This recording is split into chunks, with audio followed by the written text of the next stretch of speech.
dem mbégte di waxtaane réew mi dem ay kàngam nekk ñoom tey di analyser discours bi nga xamante ne président Macky Sall def na ko le 3 avril bi passé mooy veille fête indépendance te wax ci ay annonces yi xamante ne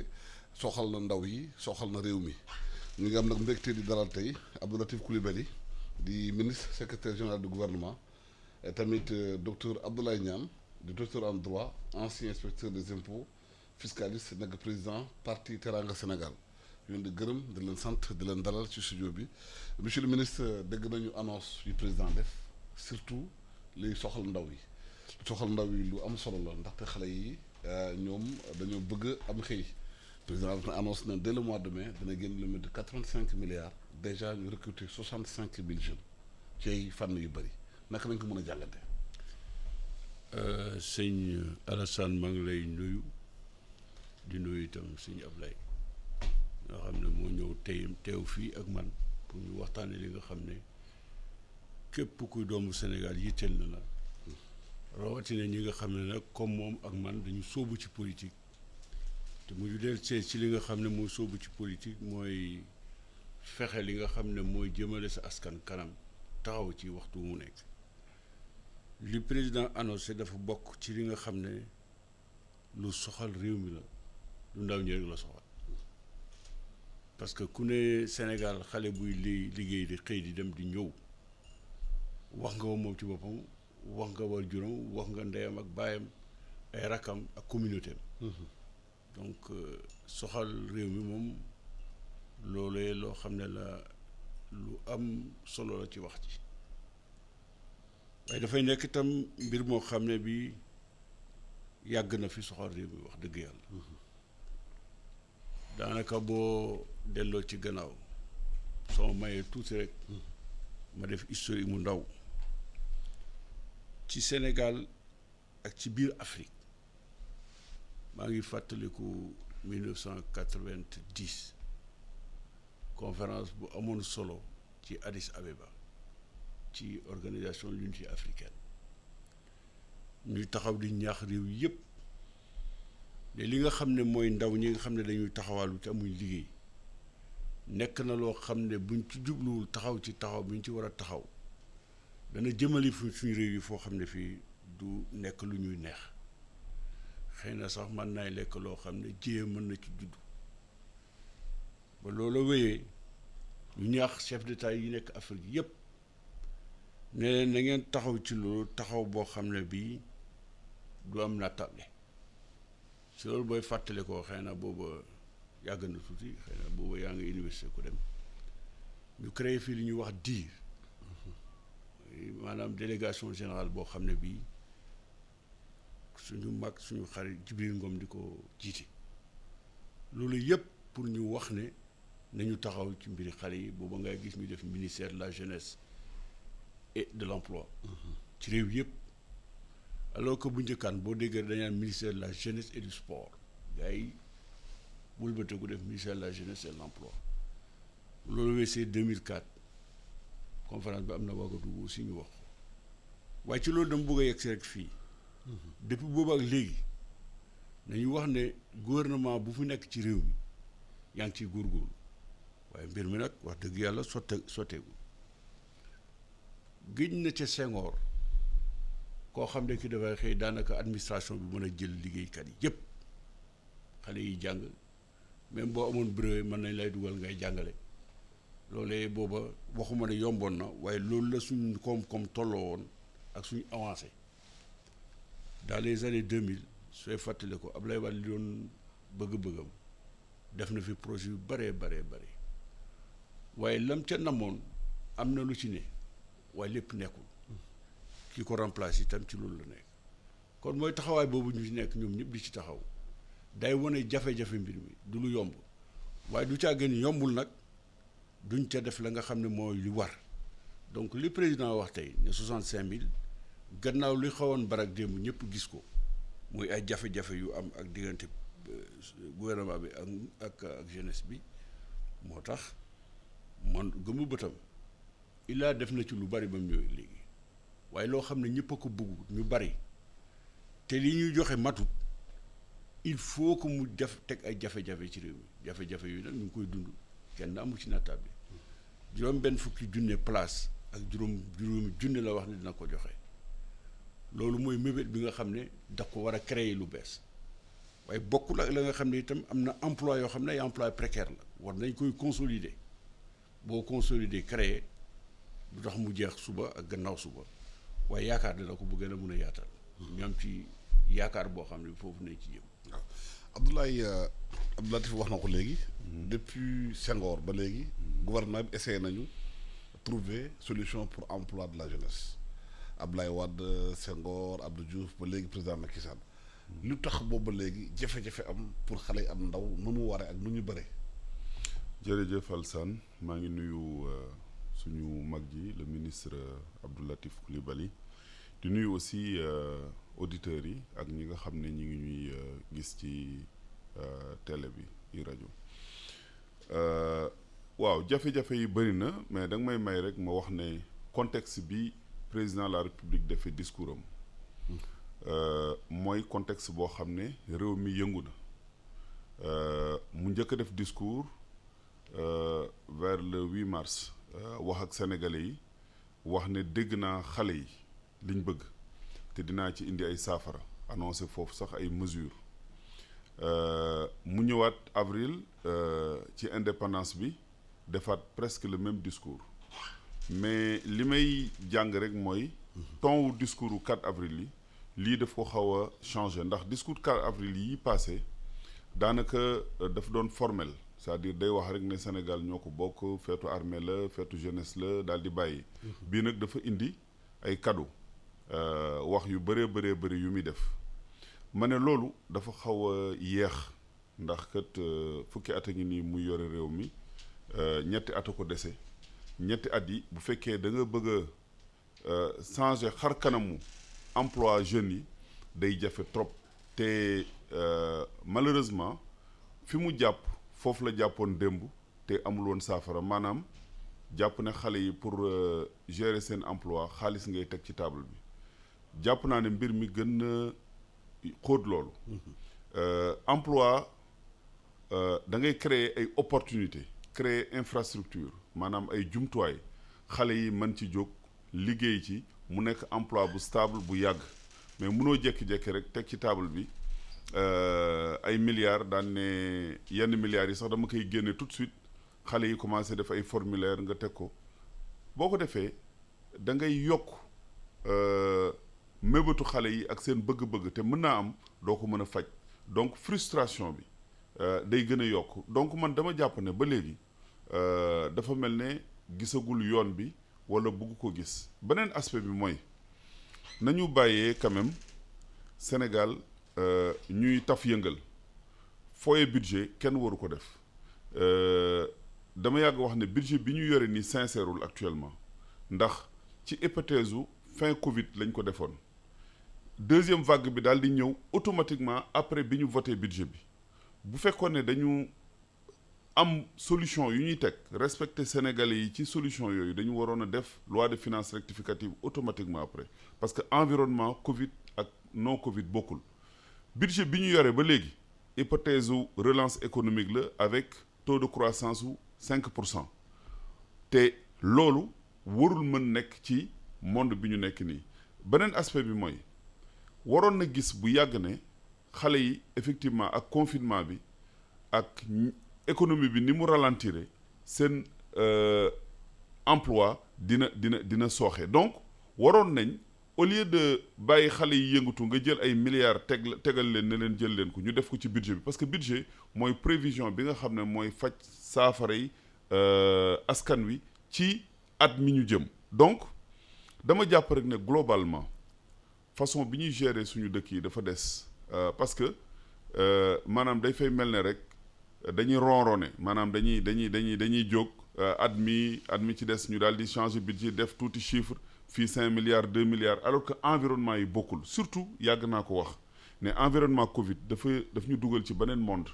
waroon ñu yóbbu ñu am audace ñu ñeme ba pare doxal dëgg ci nit ñi doxale réew yi maanaam budget bi dafa waroon a nekk budget bu bees tàq budget boo xam ne beneen orientation lay joxe pour surtout saafara emploi jeunes yi malheureusement dégg ñu leen. Donc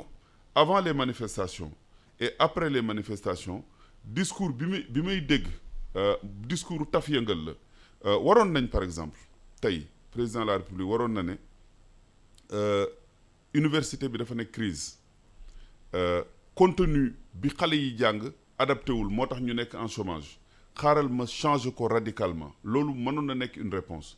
wax nañ fi résilience sur le plan agroalimentaire résilience mooy jox mbéykat yi doole boo xamante ni dinañ mën a fexe ba crise bi ñu passé ko mais li ñu gis mooy daanaka dara changé wul ci affaire agriculture dañuy wax rek wax ji dafa bëri mais lii problème mu gouvernement Sénégal surtout gouvernement bii mooy bu ñu defee constat bi dina baax ñu bind ay kayit dina xaw a baax bu ñu jëfee nag dañuy lajj complètement fi may daaneele rek mooy aujourd'hui dañuy wax budget participatif budget boo koy def ñi nga xamante ne ni ci ñoom la jëm dañoo war a bokk ci budget bi donc jeunes yi waroon nañ leen a laaj jigéen ñi laaj ndaw ñi laaj mag ñi xale bii dem di manifester ji ñu bàyyi ko mu génn baayam la fa bàyyi yaayam ay rakkam donc bu génnee daanaka ñoom ñëpp dañu ànd ak moom di sànni xeer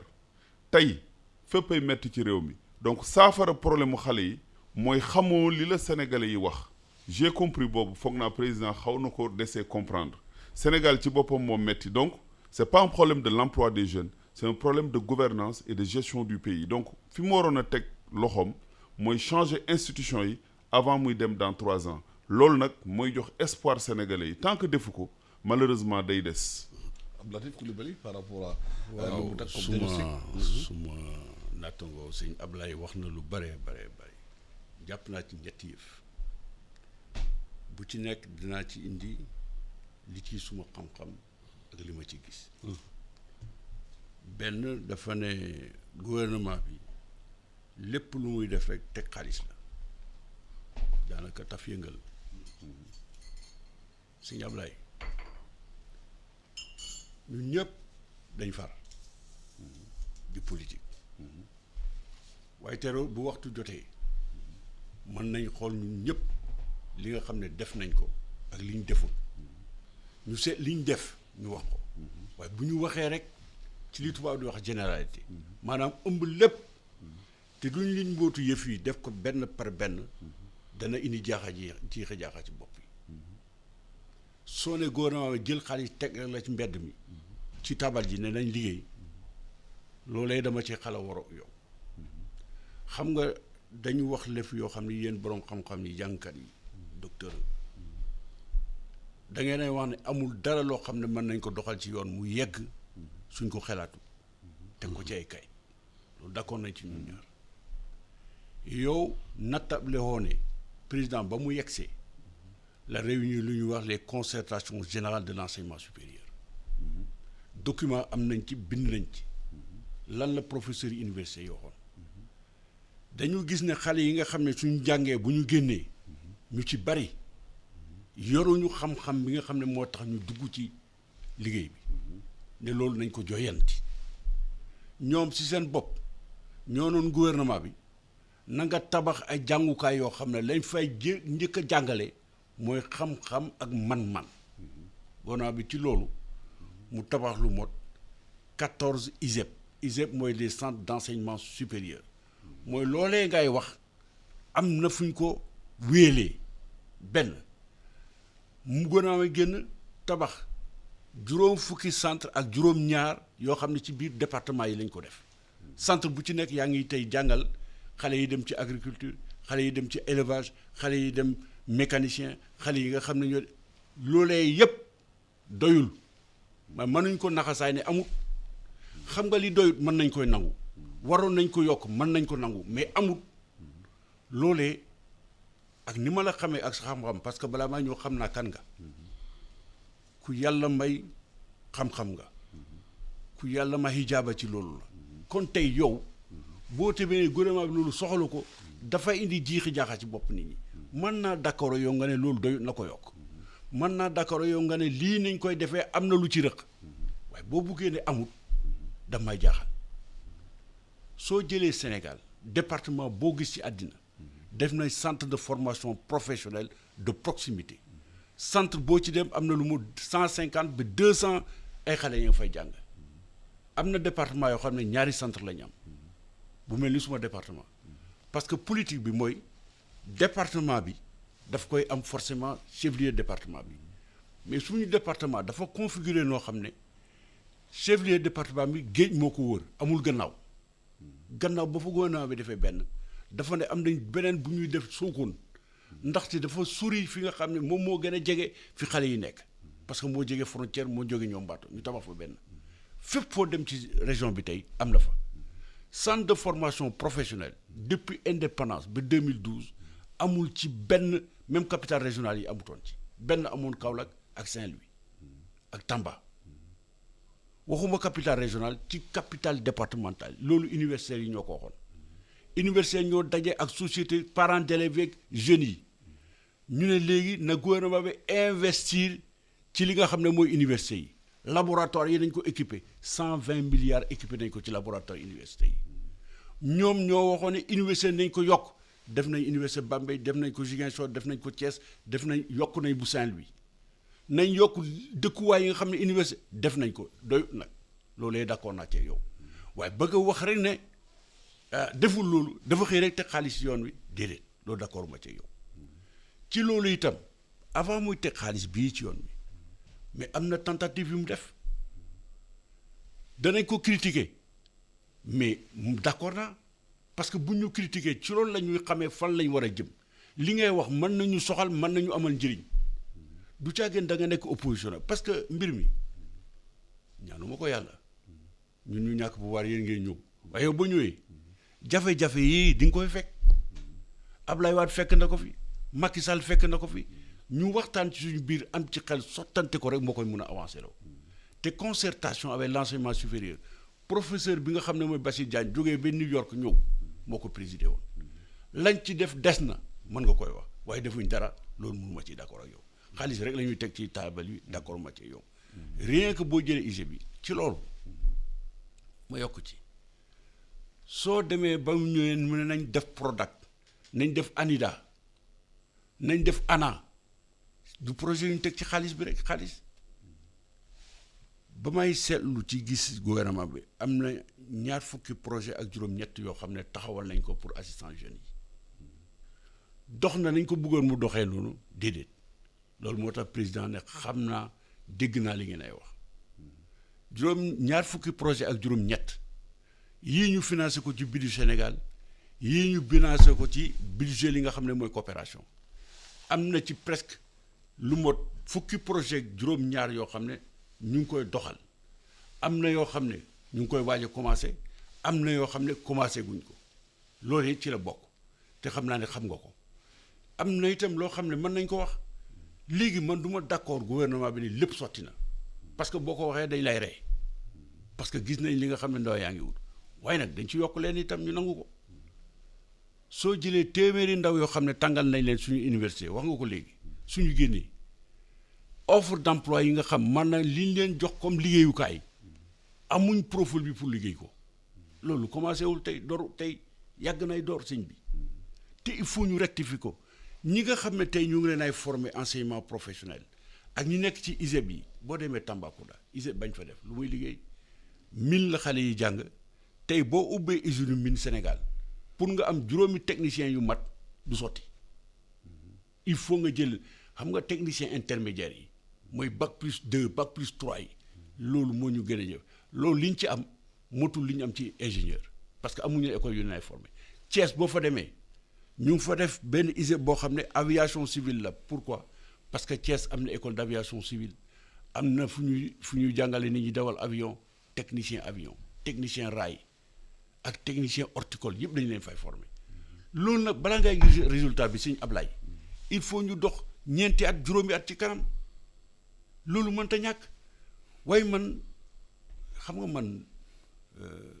du ma xëy naan la lépp sotti na yéen bu ngeen ay wax dañuy wax ne lépp sotti na déedéet kenn waxul loolu ay jafe-jafe rek la ñuy àndal jafe-jafe yi nag bari na sa xalaat boobee dañ ko soxla suma bos ñu soxla ko kii ni mu nekk journal xalaatam ñu soxla ko waaye yéen nag da ngeen yaakaar ne peut-être des fois bu ngeen ay wax ku gouvernement bi dafa tëdd nelaw góorgóorlu ci mu ngi ci góorgóorlu de ay mbir mi yombut. mais naka la ñu mën articuler programme yu bëri ñuy defar ci mbirum emploi des jeunes parce que yenn saa dafa am ñu ko def constat dafa am ay jeunes yoo xam dañuy wër programme yi da nga ñëw par exemple ANPEJ financé la nga dem DER financé la fekk même personne bii la dañuy financé dañ ko mën a def cohérence pour ñu xam suivi évaluation bi. est-ce que effectivement ñaar dërëm bu ñu jox diw exploité na ko nga ko war a defee. jërëjëf Alassane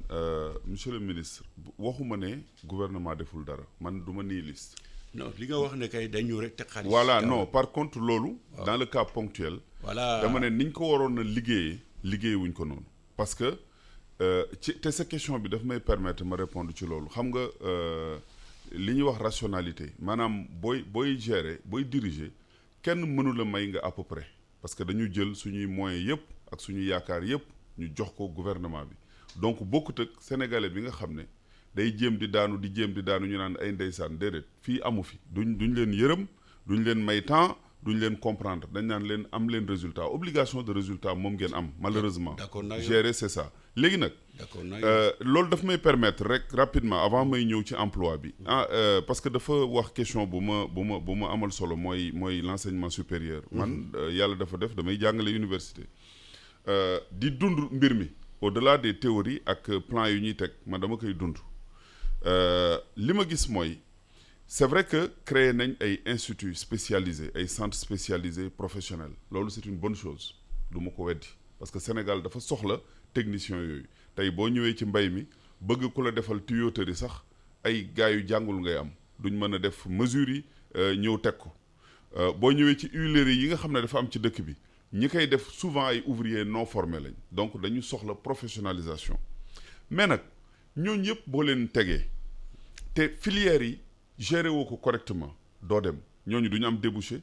du ñu am sax stage yu am solo yu ñu def boo ñëwee ci monde agricole par exemple mbay saison bi passé bi ñu récolté arachide bi chinois yi dañu ñëwaat jël affaire bi yóbbu huileries yu bari dañu tëj chômage bi bari foofu bu ma la joxee exemple boobu rek mënoon naa la jox yeneen exemple donc pour man dañu am problème mu rationalité comme ni nga ko waxee wax na sànq ne 28 projets et programmes mais nuñ ko gérer dañ koy teg jël ñoo xam ne cursus politique moo tax ñu affecté leen loolu aussi dafa yàq suñu état depuis 2000 la gën a accéléré avant sax amoon na problème mais dama jàpp ne bi régime socialiste daanoo régime libéral ñëw remplacer ko ñu def benn procès administration indiwaale seeni nit ñoo xam ne peut-être dans le secteur privé faneen ak faneen lañ jógee muy ay sénégalais à part entière mais évaluation compétence yi ak profil yi dafa xaw a manqué actuellement daanaka li ñuy def mooy dañuy neexal nit ñi sur le plan politique moo tax sax nga gis engagement politique à l'emporte-pièce yi ak saagante bi ak xeex bu metti bi am ci politique parce que da ngay ñëw rek ne am naa bac plus 4 wala fi ngay dégg ay juristes experts rek façon bu nekk dafa am façon maanaam da nga xalaat ñuy dénk programme yi duñu doon choisir en fonction de compétence mais c'est ça le problème moo dañu choisir la loolu daf ci bëri programme di laaj loolu daf ci bëri c'est-à-dire que boo xoolee programme yi mu wax boo xoolee programme yi mu wax ay Prodac ak yeneen nga lim leen ñu ci bëree bëri déedéet da nga may déglu rek parce que boobu ba léegi nag courtoisie la dama lay déglu nga wax donc déglu ma rek da nga may déglu ma wax booy xool programme yu bëree bëri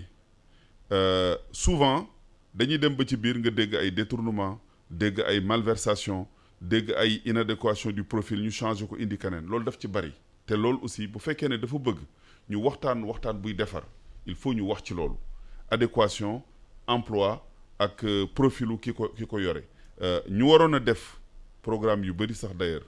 au lieu que ñuy def ay nomination conseil des ministres wala boog bu ñu koy def ci avant dañu waroon a am ay cabinet d'expertise de recrutement de ressources humaines internationales ñu lancer appel à candidature def ko de façon très claire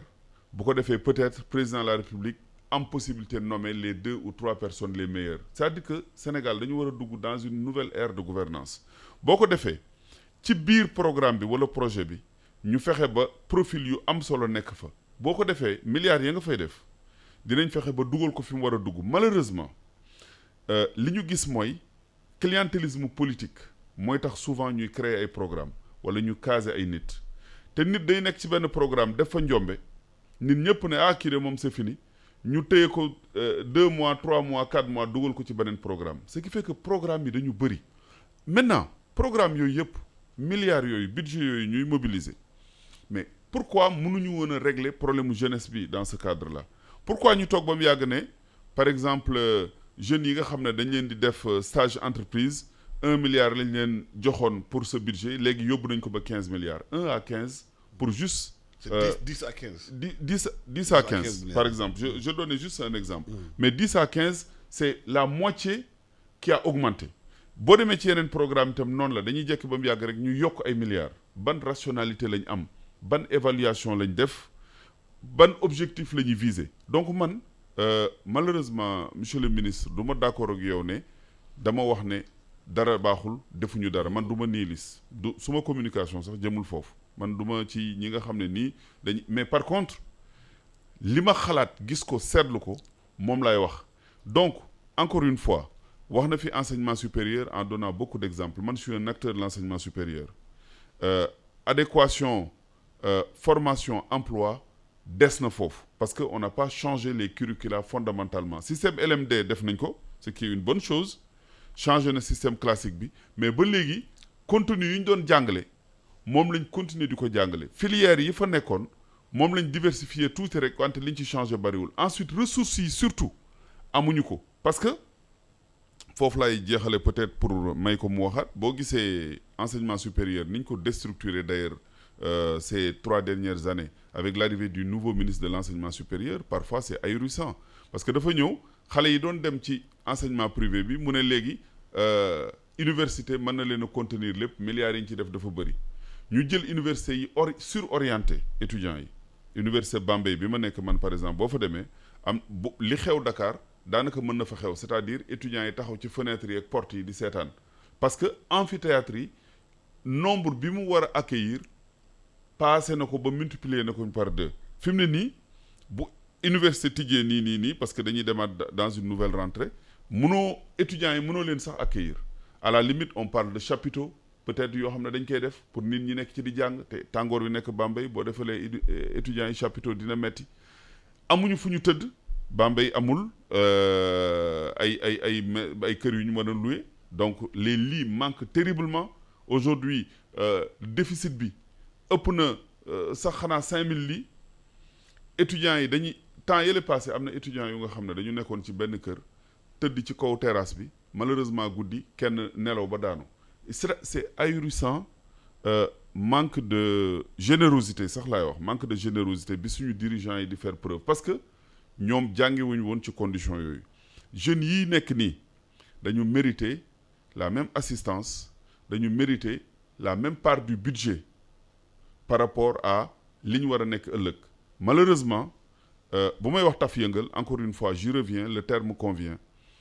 dañuy teg ay stratégie waxee affaire mais li ñuy def ci suuf du bokk ak li ñu wax man bu réalité enseignement supérieur bi mu jël nii boo ñu ci bàyyi woon ñu dem ci tuuti rek man dama koy tegalee exemple concertation enseignement supérieur STEM ak yooyu yëpp c'est bien beau c'est très bien professeur Bassir Diagne je le respecte beaucoup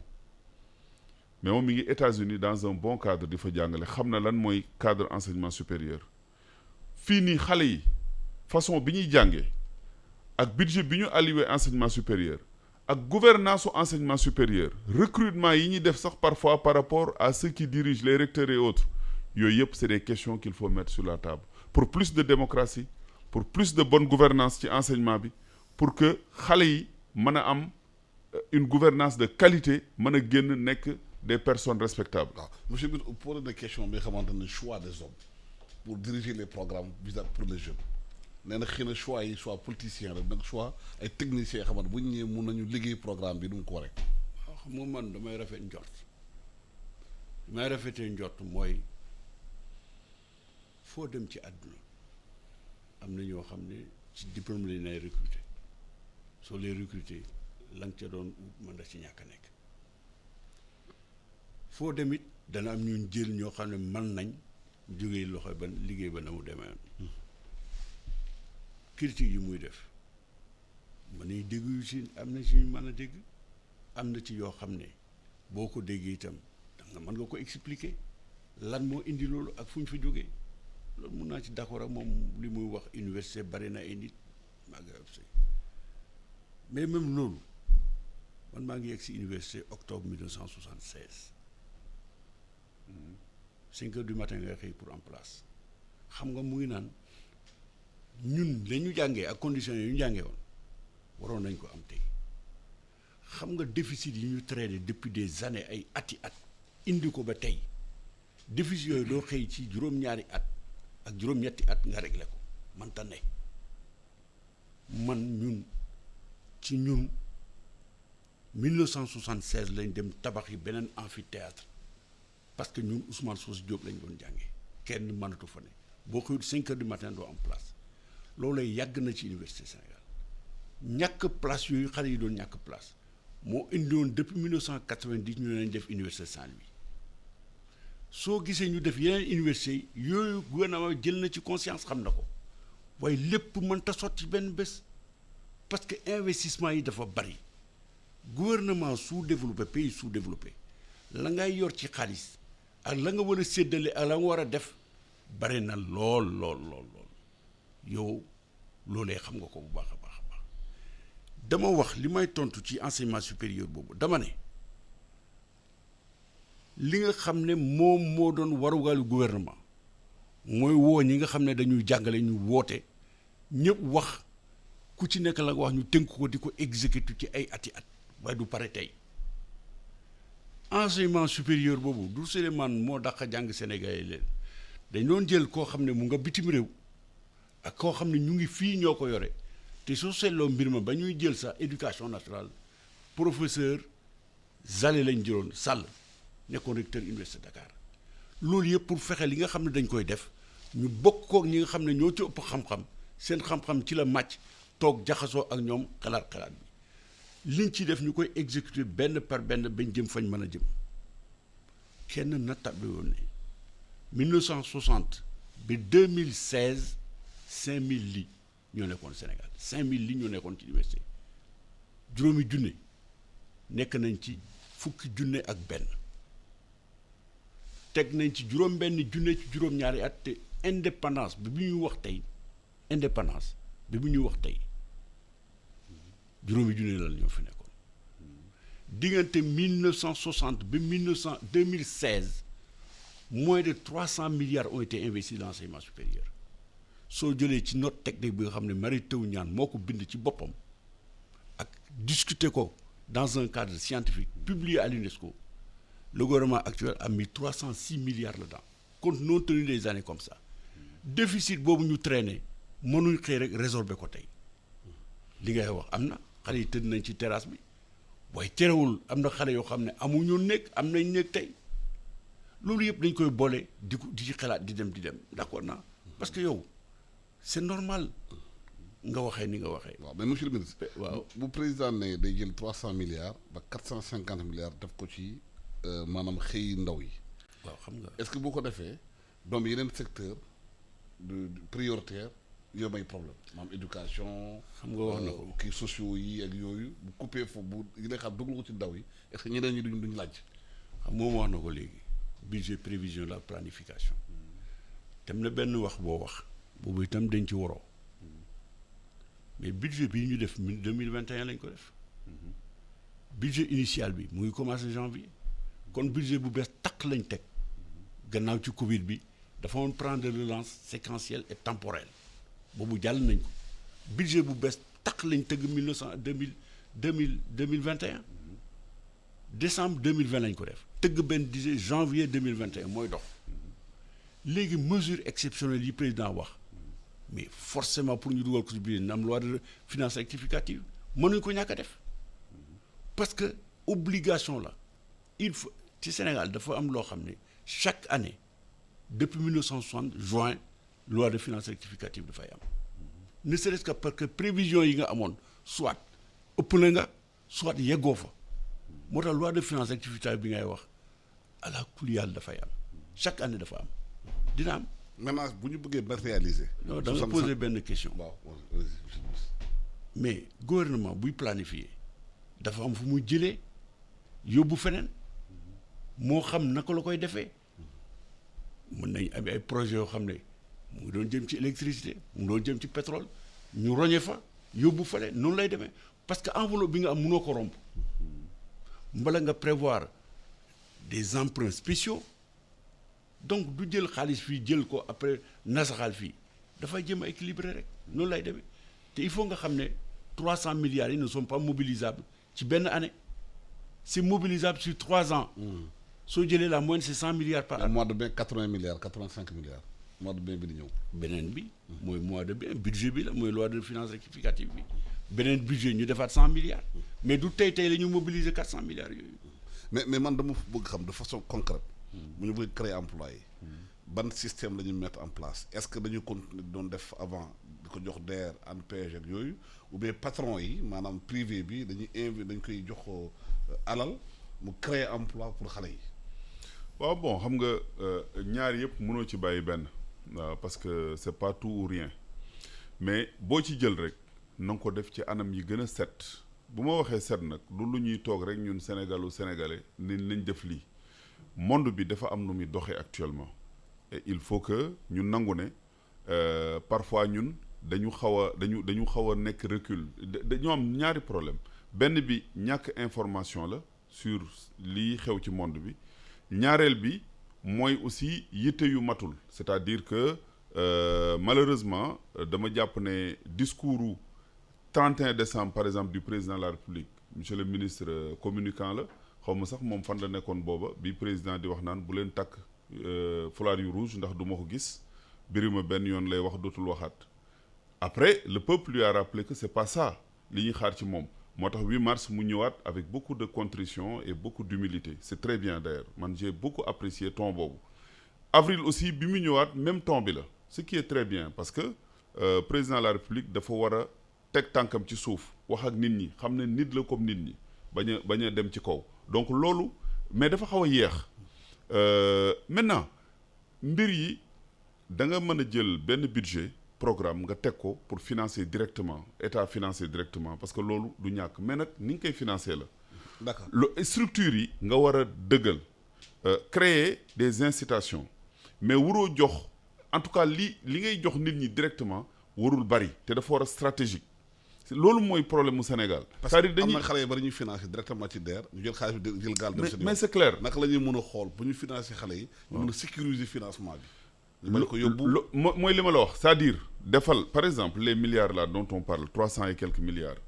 mais créel infrastructure par exemple zone économique spéciale yi ñuy wax zone franche industrielle yi ñuy wax mais jéem ko taxawal defar ay route defar électricité bu doy defar ay hangars yu baax defar quelques machines de grosses machines pour que xale yi mën a def de micro industrie dugg ci biir par exemple nga xam ne yow boo doxul sa morom dina ñëw dox c'est-à-dire da nga war a jël xaalis boobu lu ci bëri nga créer ay infrastructure ay jumtuwaay d'abord beneen bi dafa am ay xale yoo xam ne actuellement ñi ngi jéem di jóg ko daanu ñooñu war nañ leen a gën a dooleel alors que affaire bi dafa mel ne dañuy viser xale yi jógoon di dugg supermarché yi di yenn saakuy ceeb ñooñu lañ bëgg ñu toog seen kër pour ñoom ñu dérouler loolu moo tax ma wax ne taf yëngal c'est-à-dire cible bi nekkul une cible réelle boo xam ne mën na porter projet yooyu dañu waroon a taxaw seetlu organes yi nga xam ne dañ ko tegoon en place wax seen évaluation rapidement ñu jéem a sukkandikuwaat ci ñoom pour corriger mais actuellement démarche administrative lañ jël gouverneur préfet sous-préfet gaaw leen ngeen dajale projet yi booy dem di remplir ay affaire ñu daal ne wéy dans 2 semaines xawma le président va faire un conseil présidentiel de l'investissement milliards yi génn ñu distribuer ko ah non affaire bi du yombe noonu demande bi dafa réel solution réelle la war a laaj mais pas solution boo xamante ni c'est très politicien c'est une solution très politicienne du moins wala très circonstancielle pour ne pas dire voilà autre chose non c'est-à-dire que dama jàpp ne moment bi ñu nekk ni moment de vérité la Sénégalais yi dañu exprimer wu mer génn ñi exprimer wu encore une fois ay xale lañ mais ay magaleen jox ay xeer ba ñuy génn ca biti loolu il faut ñu bàyyi ci xel jàpp ne li ñu njëkk a laaj pour man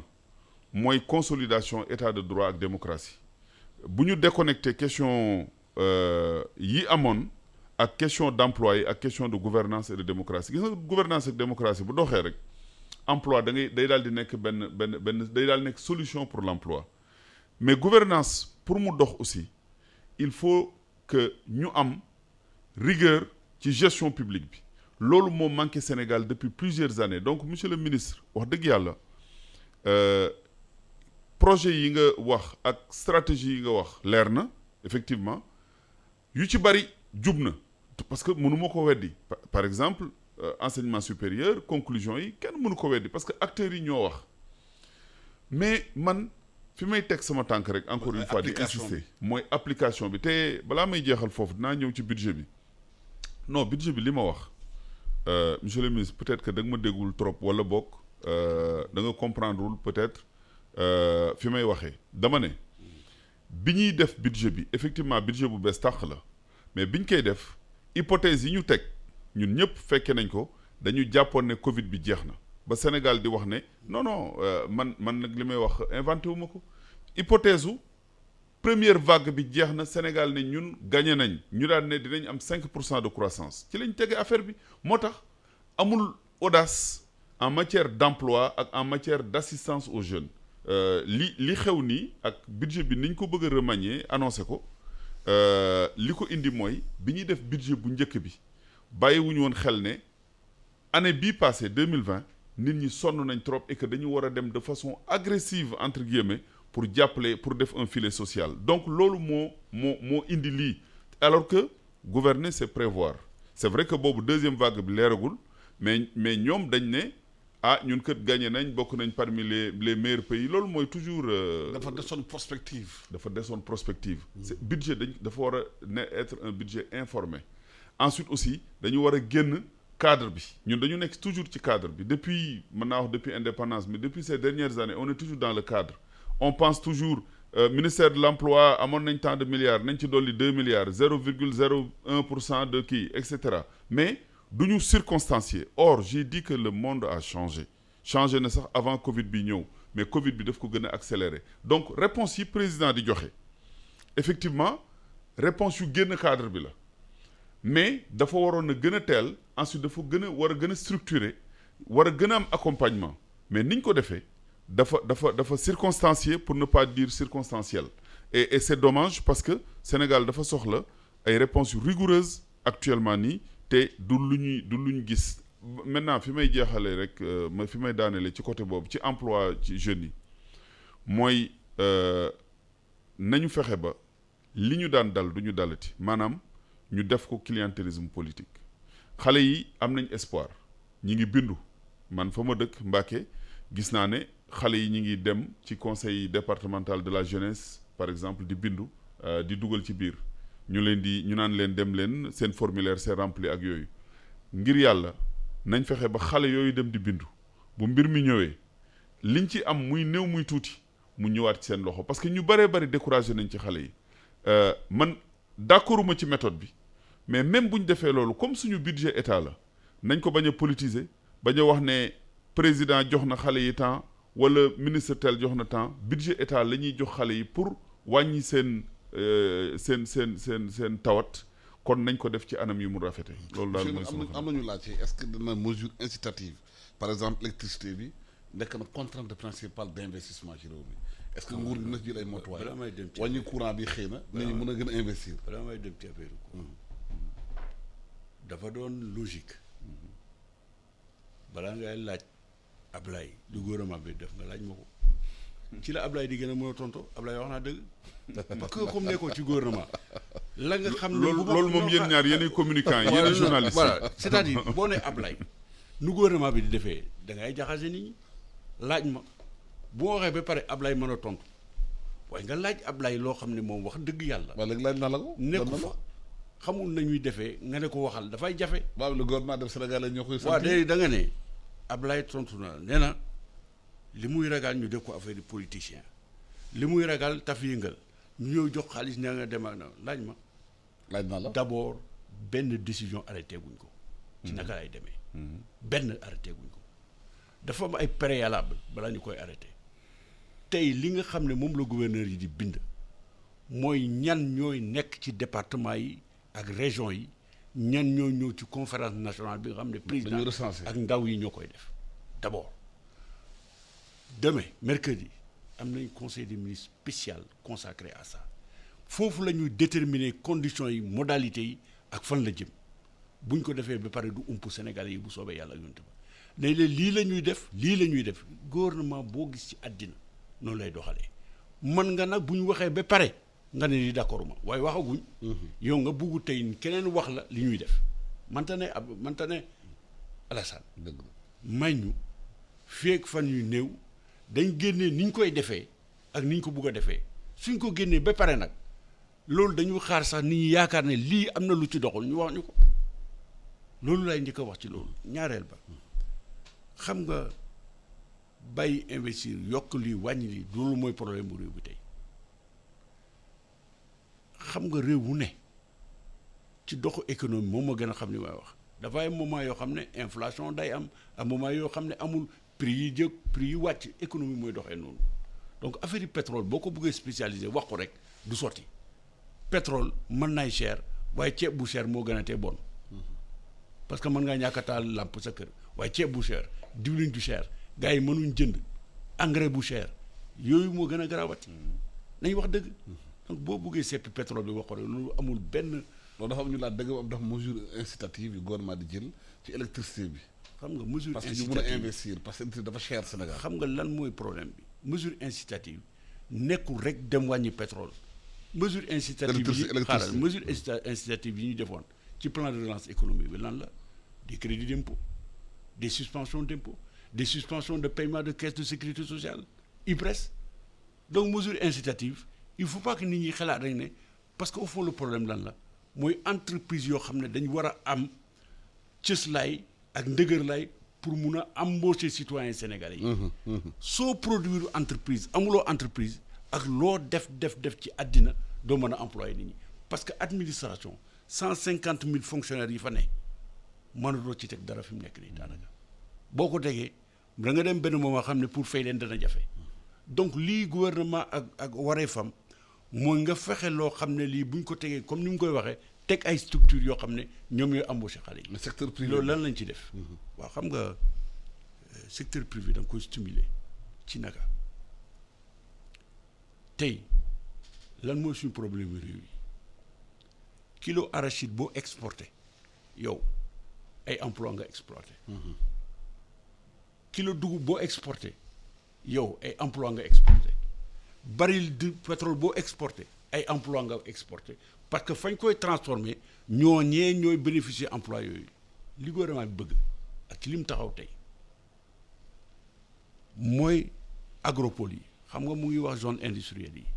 mais tabax nañ ci benn boo xam ne plus de 30 entreprises ñu nga fa tey usine de raffinage d'or amul fenn Afrique léegi ñu inauguré ko Diamniadio dama la bëgg a wax yoo xam ne am na lu sëñ bi wax sëñ Ablaye d'accord naa ci moom mais ñu ngi ci xëy na moom bu ko gënoon a gëstu dina ko gis doyul d'accord naa moom nga ubbi en moins de 5 ans am 30 entreprises réelles yu installé fii ci zone industrielle bi tey boo demee dëkk bi boo rombee Mbour nu ñu koy waxati. Sandiara mu nga fa tey la zone agropole bi nga xam ne moo nekk Casamance sud financement yi pare na lan la gouvernement def day déterminer benn zone bu yaatu def fa infrastructure ñoom fa war a def yëpp adduction d'eau hangar ak lépp financement bi c'est acquis les études sont terminées loolee processus bi mu ngi fi dañ ko xalaat pensé ko du ñu ñoo xëy ren dañ koy def ni ay études yu sérieux ñoo ko def comme ni muy wax ay cabinet Sénégal ak ay cabinet étranger ñu ngi ci waaye ndar xëyut sotti comme soo mbokk yu Mbacké xëyut sotti Ablaye mais dafa ñëw benn moom ba nga xamante te loolu bu amee fii ak juróomi at mën na am ki fi nekk dootu fi nekk keneen da fi ne waaye doo gis keneen ku ñëw du yow Ablaye boo ñëwee doo daane zone industrielle yooyu doo daane agropole yi mën nga rectifier waaye doo ko daane loolu mooy la ñuy xaar ci gouvernement mais pour le moment pour la gën a gaaw xam nga bu gis nga Ndakaaru fii boo yeewoo sa buntu kër yéen sax da nga xale yu bari nekk ci mbedd mi am na ñu xam mbedd bi dañuy fanaan yore ay saret di ci fanaan ak ay hangar yu ndaw gars yi dafay baragma yu ndaw ñu wax les invisibles te ñooñu yëpp dañu jóge ci àll bi ñëw Ndakaaru toog yore si di saret di wut ñu fu ñu jàpp lan la ñu war a def est-ce que pavage bu ñu annoncé ak yooyu ci Dakar yeneen villes yi réponse la waaw xam nga foofu aussi emploi yi ñu annoncé xam nga moom wax na sànq ne fonction publique moom dafa wax monsieur le ministre dafa wax ne fonction publique li ñu jël daanaka doy na à la limite mënuñu ko étendre à l'infini muy dëgg d'ailleurs sax am na emploi yu bëri yu ñu créé ces dernières années yoo xam ne aussi clientélisme politique la famille politique ak yu demee noonu man xam naa ci dara surtout boo demee ci administration financière yi administration fiscale et autres c'est dommage maintenant jeunes yi muy wax jeunes yi ñuy wax du moins ñu war leen a jël xaw ma 60 000 jeunes la ñu annoncé xaw ma ci pavage 65 000 pavage environnement reboisement maanaam booy xoolee enseignement boo xoolee secteurs yi à la limite tu te dis que wax dëgg yàlla damay obligé waxaat terme bi taf yëngal parce que dafay nekk secteur yu nooy yu jege yoo xam ne mairie yi à la limite ñooy recruter une clientèle teg leen naan dañuy pavage ak yu demee noonu dafay am arrière pensée politique ou politicien et loolu baaxul quoi. pour yow programme boobu gouvernement moo ko war a yore bañ ko jox mairie yi ou bien naka lañ ko organiser. dañ ko war a réfléchir rek dafa war a nekk lu yaatu. deuxièmement aujourd'hui booy xool administration ak agence yi ñu am Sénégal daanaka programme yooyu yëpp mi ngi seen biiri compétence donc li ñu waroon a fexe mooy fexe ba ñooñu dox ni ñu war a doxee liggéey ni ñu war a liggéeyee ñu évaluer encore une fois am les bons profils liggéey dem noonu mais bu ñuy créer des programmes sur programme des budgets sur budget dañuy dem ba li anglais di wax the value of money maanaam la valeur de l'argent amatuñ ko Sénégal kenn amul évaluation dañuy jël rek dugal l'essentiel daal ñun dans le futur na nit ñi xaw a am espoir loolu nag du yore am réew dama jàpp ne Sénégal dañu war a xam ne comme ni mu ko waxee sànq continuité historique la te ci biir continuité historique boobu il faut ñu defar lu dëgër te pour defar lu dëgër du doon des horizons courts xale yi génn day jàpp naa ne sonn nañ mais ñi ci gën a bari xam nañ ne mbir mi du jekki-jekki yomb mais bu ñu leen créé loon ay benn des moments d'espoir tegal leen ay affaires yoo xam ne bu ñu ci jaaree dinañ dem je pense que moo gën réponse immédiate circonstancielle encore une fois yi ñuy joxe nii na président de la République en tout cas xawma nu ñuy doxale mais nee na mën naa am doxalin bi dina baax mais ñun daal liñ fi daataan gis moom liñ fi yogg a gis amul dara lu ñu ci mën a xalaat loo ne dina am changement bu rëy te ni ñu commencé def aussi wax préfet ak sous-préfet yi c'est-à-dire démarche administrative boobu ñuy dox démarche coloniale la kooku moom il faut que Sénégal bàyyi ko démarche boo xam ne da ngay wax administration recenser leen nit ñi def nii non passé nañ foofu d'ailleurs mais ministère de l'emploi mi ngi fépp mi ngi ci région yi APIX mi ngi ci département yi en tout cas boo demee Touba ak yooyu da nga ko fay fekk donc on a la présence de l'État partout kon tey bu ñu demee ba war a defaat une nouvelle démarche ci kaw État dañu waroon a toog nag ñu def les états généraux de l'administration c'est-à-dire que ñun fi ñu war a tàmbalee tout souvent duñ fa tàmbalee maanaam fii metti dafa bëri il faut ñu xoolaat suñu système administratif ni muy doxee ak ni ñu koy doxale ñu upgrade ko maanaam ñu indi ko ci système bu moderne tey dañu politiser administration moo tax affaire bi du mën a dox aussi nañ ko wax parce que xale bi ngay jox sax 1 million ne ko demal nga liggéey mais fan lay amee terre fan lay amee suuf su garantie day dem direction des domaines boo demee direction des domaines bëgg titre foncier mais 10 ans ngay toog doo ko am procédure administrative yi c'est d'une lenteur extraordinaire. te yow foofu la ñu war a commencer. foofu la ñu war a commencer digitalisation. digitalisation. tu as bien dit mu leer nañ. loolu la ñu war a commencer Sénégal bu nekk foog nga leen bu bëgg carte d'identité. te nag bu kayit da ngay dugal ñu. te xam nga li garaaw ci affaire bi. président de la République annoncé na data center ci discours à la nation mais. depuis longtemps d'ailleurs ñi ngi wax data center mais même boo passé data center digitalisation depuis toujours ñi ngi koy wax administration fiscale man bi ma jógee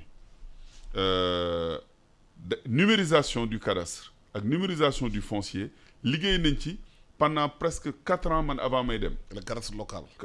cadastre local effectivement mais aussi digitalisé rek c'est-à-dire tout le cadastre national boo toogee da ngay def cliquer gis na yow sa numéro titre foncier ngi nii wala fi nga dëkk ngi nii mais aujourd'hui benn progrès bu perceptible amuñu ko ci au contraire dañu politiser administration bi de sorte que gars yi leneen lañ tal lu dul defar li nga xam ne mooy développer gis nga jeunes yi pour ñu seen projet yi pour mu mën a dem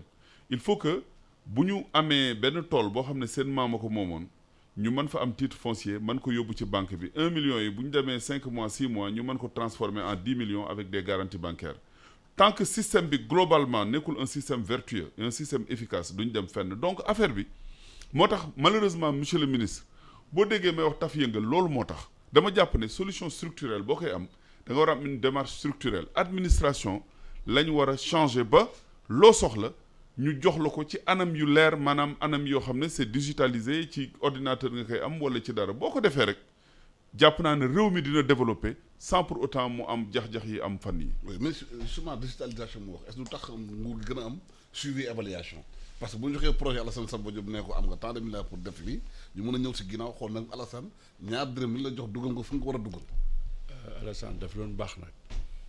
balaa ñuy def émission bi ngeen def reportage xool fan la ñuy toll ci digitalisation Sénégal parce que ni ngay wax ni dafa mel ni defuñ dara. administration fiscale. mais il n'y a pas que l'administration fiscale moom xam na lan mooy li nga xam ne fa la toll ci digitalisation administration fiscale digitalisation douane digitalisation impôt administration fiscale douane trésor moom xam na fu mu ci toll xam na tey fii paiement fii circuit d'intégration des fonctionnaires fi mu toll am na même ñun gouvernement dañu digitaliser suñ conseil des ministres. nga xam ne des na. soo demee ci Alsane looy soog a commencé mënta pare. digitalisation du lu yomb archive nationale nous avons un projet depuis 3 ans di ko développer la digitalisation du circuit de production des actes administratifs des lois ñu ngi ciy avancé soo demee ci PSE axe 3 bi l'axe 2 axe 3 administration et performance de l'administration digitalisation de l'administration ñu ngi ci les cours et tribunaux ñu ngi ci la justice les actes d'état civil ñu ngi ci pareegul mais bi ma déggee ngay wax dafa mel ni amul. da damay laajte rek. waroo laajte nag loolu da nga ñu war a wax ne fii la toll xam nga loolu mooy problème bi parce que dafa am yoo xam ne aussi c'est de l'information mënoon nga ma wax ne ma digitalisation kañ la ñuy def interface impôt douane ak trésor. depuis 20 ans on en parle. xam nga amagul mais xam na digitalisation am na parce que douane dafa am plateforme am impôt am plateforme am trésor am plateforme am te dañ leen war a visualiser. intégrer ko. bien sûr moo xam na loolu. bien sûr donc bu ñuy wax ne digitaliser wuñ ko am na beneen étape bu ñu war a franchir tey le paiement des salaires est fait le trésor public fu nekk boo xoolee cliquer di nga xam fu sa processus nekk administration j'ai fait numéroter 12 000 actes au secrétariat général vendredi la yegsi digitalisation la Mariama Sarr fi mu toog lay cliquer signer mu ñëw suma bureau mais loolu ni nga waxee dafa mel ni dara amul. damay laaj yow non waroo laajte da nga war a xam état bi fu mu toll nga wax ko citoyen yi parce que loolu mooy rôle journaliste yi aussi. mais ni nga posé question bi citoyen bi toog fale day yaakaar ne dara defuñ ko mais dañ ko def digitalisation boobu yeggagul nag fañ bëgg mu yegg loolu moom lu wóor la moom xam na ko gis nga balaa may jeexal sax nee na ma waaw interface impôt machin lu war la warul nekk directeur général impôt toog mënul xam directeur général douane lu mu te ñoom ñooy nekk mamelu administration dañ ko war a xam d'accord na mais loolu beneen étape la. waaw parce que yeneen réew ñaata at lañ digitaliser douane sénégalaise. ba nga xam ne produit boobu dañ koy exporter Kenya moo fa nekk am na yeneen dëkk ñu ñoo ko fa exporter donc waruñu wax nag comme su dee defuñ ci dara ñu ngi ci. te dañ ko accélérer temps yi avec des investissements très importants là-dedans. Le Sénégal est l'un des rares pays d'Afrique qui a 6000 kilomètres de liaison de communication en fibre optique. SMART, projet SMART, mais c'est un très grand projet. D'ailleurs, ça permettrait de dire aujourd'hui les prévisions pour la mise en place d'emplois liés au numérique, c'est de l'ordre de 25 à 30 000 d'ici 2025. C'est la numérisation. am na lu sëñ bi wax léegi nee na maanaam préfet yi dañ koy politiser non nee nga administration yi ñoo koy def préfet c'est le coordonnateur de toutes ces activités mais ce sont les instruments techniques de l'État avec les maires avec les responsables des jeunes le conseil départemental le conseil communal qui se réunissent pour faire ce travail-là maintenant nag mënuñ structure jeunes yi fi nekk man la structure jeune bi nga xam ne mooy diriger suma commune mais le secrétaire général est de l'opposition je crois bien et il y en a d'autres même celui qui dirige le conseil national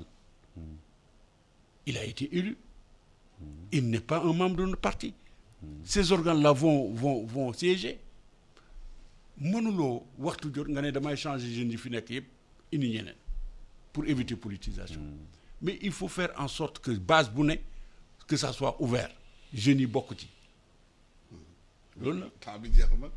temps bi ñu joxoon jeex na nag c'est dommage on aurait pu continuer le débat tey gën a waxtaan ci li Sénégalais yi luñ soxal yéen de gërëm di leen sant de gërëm Abdou Latif Coulibaly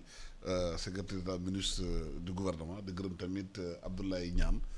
di fiscaliste expert de tamit de président du Sénégal Teranga Sénégal. waaw mais moomu njëkk wax. te moomu mujjee wax apparemment rapidement rek. gestion du temps gestion du temps. j'apprécie beaucoup. et dinañ gisee at très rapidement il y a des choses yoo xam ne non sant yàlla ci débat bi di wax ne rek ñun duñu nii listan waxuñu ne dara amul. digitalisation bi mu wax ni am na yàgg na même avant le régime du président Macky Sall. Exactement. mais man li ma mënul comprendre mooy monde bi dafa xaarul kenn par exemple dernier point bi rek mooy douane impôt trésor gis nga loolu def nañ ci ay réunion mais gars yi dañoo dem sax benn jour am na benn convention douane impôt pour mën a dajale seen i données mais benn ministre gérer leen mu nekk deux administrations d'un pays loo xamante ni dafa war a jox dëkk bi ay milliards nit ñi nekk di sonn ci àll bi boo ko defee rek ay milliards am mais lu tax doo ko def le lendemain loolu mooy problème mu Sénégal na gaaw décision yi duñ ko def à temps. jërë ngeen jëf ñu ak jàmm jërë ngeen jëf.